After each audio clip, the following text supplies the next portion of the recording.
right, so I went to Dallas this past weekend. Let me tell y'all, bro. I had probably one of the greatest. Nah, that wasn't the greatest trip, but it was a great trip. It could have been better because some of the things kind of like didn't go in our favor.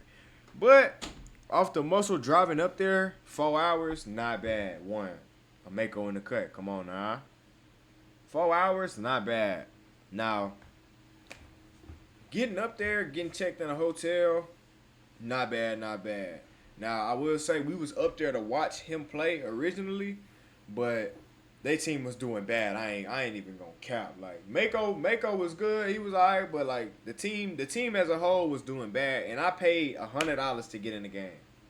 So we get up there, smooth day. We went to the grocery store. We ain't do much.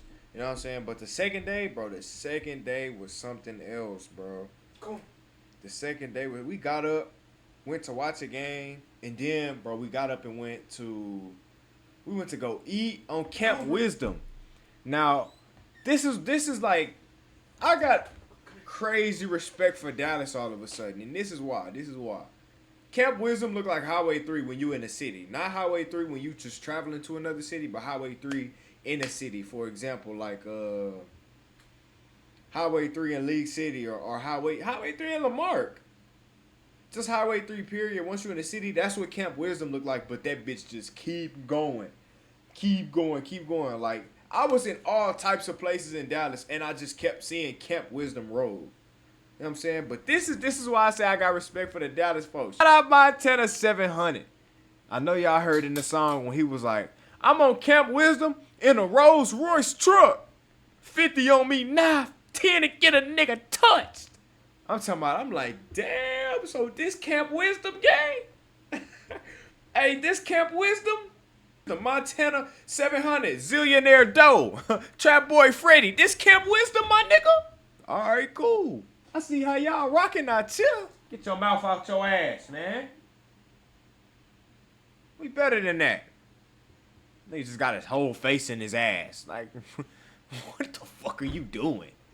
Nah, but so, we go to JJ's Fish and Chicken. We run in there, get us a little plate of fried fish, fried chicken, go crazy. Amazing food, 10 out of 10. I can't cap. Catfish fillets was fresh, nicely fried. The Arizona was ice fucking cold, bro. I couldn't complain no way. I couldn't complain in any way possible. Y'all was checking all the boxes. We get into some more shit. We get to going to the AT&T Discovery District. Bro, downtown Dallas is like so different. It feels clean. Like, Houston, it's kind of ridden. Nah, I ain't gonna say it's ridden with homeless people, because there's homeless people in Dallas too. But like, Dallas has got this new feeling to it. Like Dallas feels new. Everything about it just feels new. Like, it don't feel old at all. Nothing in Dallas feels old, and it's kind of weird. But that reminds me, cause I think this was the same day. Same day we go to the park. And we meet this homeless man, and this homeless man was like, "Yo, this from right here all the way down." He pointed to the Dallas skyline. He was like, from right here all the way down. He down there pointed at the whole Dallas. He was like, all that shit wasn't there 10 years ago. He say, bro, being in Dallas, like, this was a homeless man. He was just speaking wisdom on us. He was like, man, being in Dallas, it's like a swamp. You make bad decisions, you won't get out. It'll be hard. Your feet'll be dragging. You won't be able to get out of it. You'll kind of be stuck. So like, you gotta make sure you avoid that swamp. And like, he don't even know I'm a content creator. He don't know I'm about to talk about him on stream. He don't know I'm about to tell his story. Like, he don't know none of that. He just met me and decided to put me on game, expecting that I needed it. And I low-key did. Because we started talking, he was like, yeah, I'm trying to get out of Dallas. I'm actually trying to move to LA. I'm like, all right. You trying to go to LA? What's in LA, bro? He was like, man, just a new life. You know, I'm trying to restart. I feel like LA is where I want to be. And I'm like, oh, okay. He was like, yeah, I met Dr. Dre's people. Well, no. I didn't meet Dr. Dre's people, but I spoke to his agents or whatever for about 20 minutes. I'm like, oh, okay, cool. At this point, I'm thinking, bro, lying, but sometimes you just gotta let the old folks tell their stories. You gotta let the old folks tell their stories. Cause he ended up owning up to the truth. I don't know if it was, but he said that he didn't talk to Dr. Dre. He talked to his people around him. That's cool. I fuck with that. But he was like, in LA, it's so many celebrities. It's so many celebrities, and they all like do their own thing. They all just, you could catch a celebrity just going out to Starbucks to get them a little drink real quick. That's how common the celebrities are in LA. And he was like, like I want to be in that area. I want to find more opportunities. One thing I know for sure is that I want to get out of Dallas. I'm like, all right, yeah, I feel you, bro. You know what I'm saying? I'm just listening. But let's rewind real quick. This is how we even start talking to bro. We sitting on the edge of the pond. What's that park name? It's a park in Dallas. For all my folks who stay in Dallas, it's a park close to downtown Dallas. It's under a bridge, and it's in front of a big-ass lake/pond, and you can see the whole city, and you can see that white arch bridge. Matter of fact, let me pull up the pictures. You can see the white arc bridge. And when he first came out there, we thought he was rich. Like, the way bro looked, the way bro, like, his demeanor, it looked like he had money. So me and my girl, we like, oh look, he got money. He had him a little husky with him. They in the mix. The husky jumps in the water, fam. The husky jumps in the water. What the fuck? I know I'm kind of rambling, but like, just hold on. The husky jumps in the fucking water. What are you doing in the water, bro? This is wild water. Anything could be in there, and it could be no matter how deep bro, you don't know how deep this shit is. You know what I'm saying? Y'all just jumped in there? Not y'all, but the dog. And so they walk the trail. The dog have his fun, and then he start coming back. And when he start coming back, he start talking to me. Well, no. My girl was like, you just let your dog jump in the water? Is he okay? I thought y'all were drowning. I thought he was drowning or something. He was like, oh no, that's Wolfie. He just he likes to jump in the water. Like, damn. So nigga, y'all just come to any type of, what's good, Jordan? What's good? Y'all just come to any type of lake and just have the dog jump in? He was like, yeah. I was just camping at Lake something that started with a T somewhere in Dallas. He was like, I was just camping at another lake. And Gia, what's up? Appreciate y'all joining.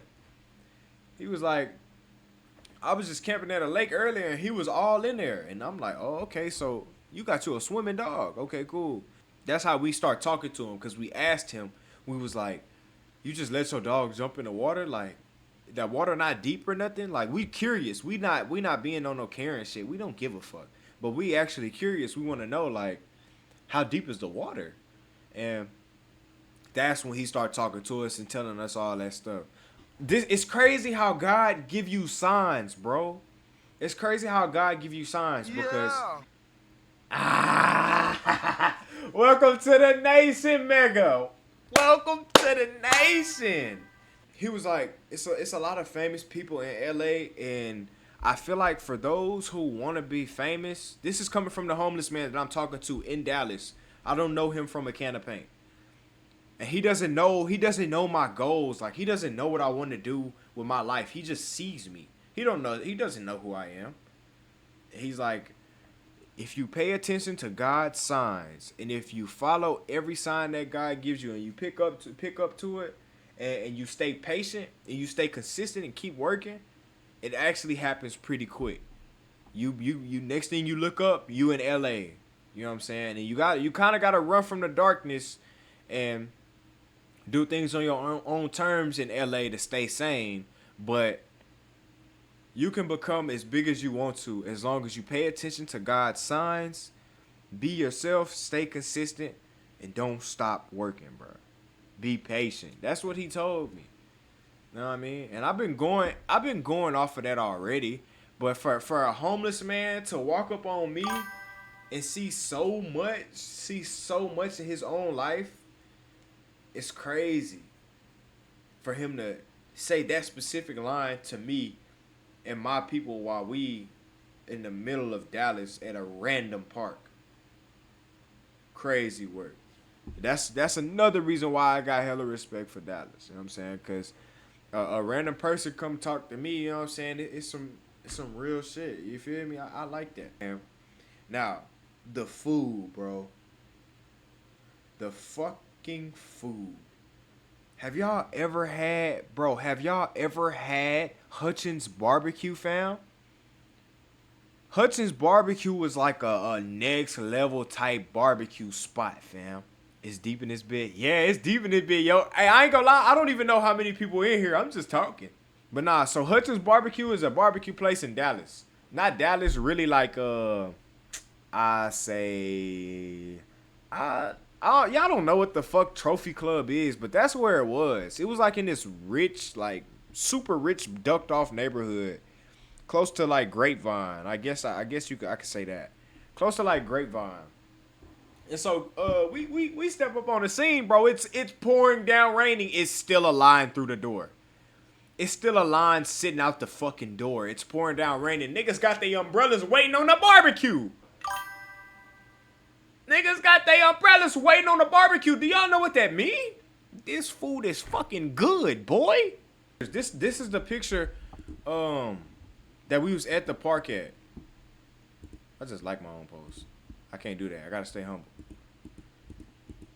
This the park right here. This the park. And he let his dog jump in the motherfucking lake, bruh. In the lake. We like, what? Don't this shit look at least kinda deep to y'all? And the dog just swimming in there. Hold on, let me see if I can find a better picture. Yeah.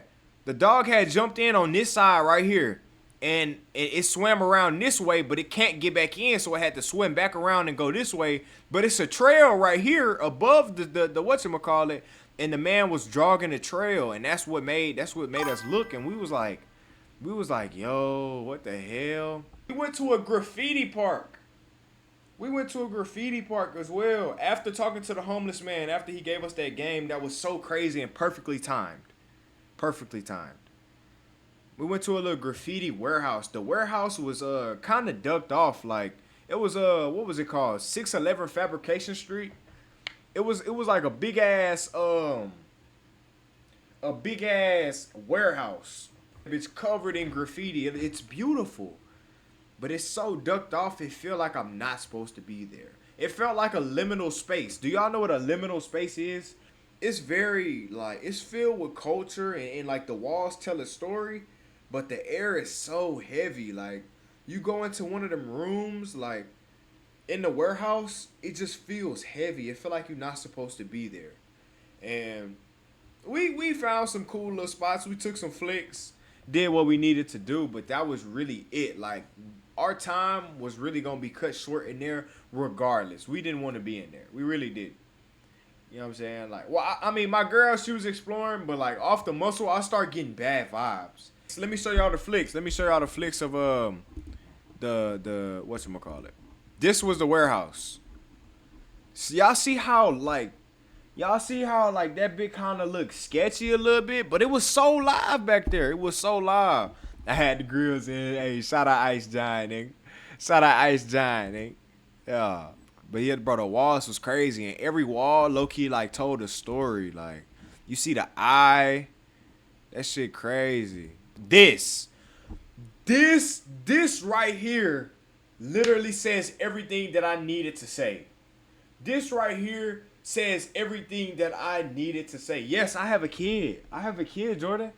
Hell yeah, bro. I got a motherfucking kid, bro. And this is my baby mother, man. Unk is unkin'. Unk is unkin'. You know what I'm saying? I got me a kid. I'm 19. I'm 19, bro. I'm not even over 20. I'm 19, bro.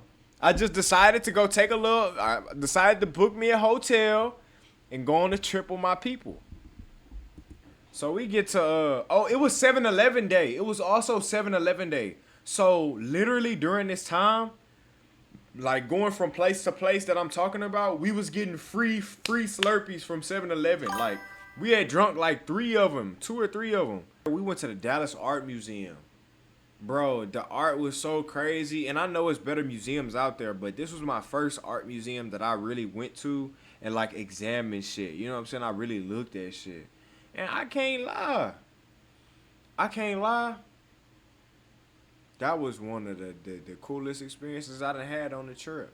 The food was hitting on all cylinders. We had ate so much food it was ridiculous. We got so full.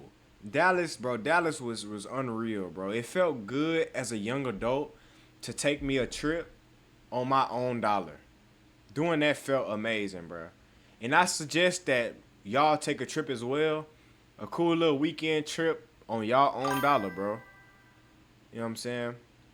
I think y'all should really take a trip on y'all own dollar. Go see something. Go enjoy y'all life because me meeting that homeless man, me eating the good food and being like figuring out about these new food places, me just seeing new shit all around, bro. I wouldn't do or see any of the things that I named. Neither would I be talking about this if I didn't take that trip. That shit is memories, bro. No matter how much money you spend on the trip, you'll never forget what you did on that trip unless you choose to.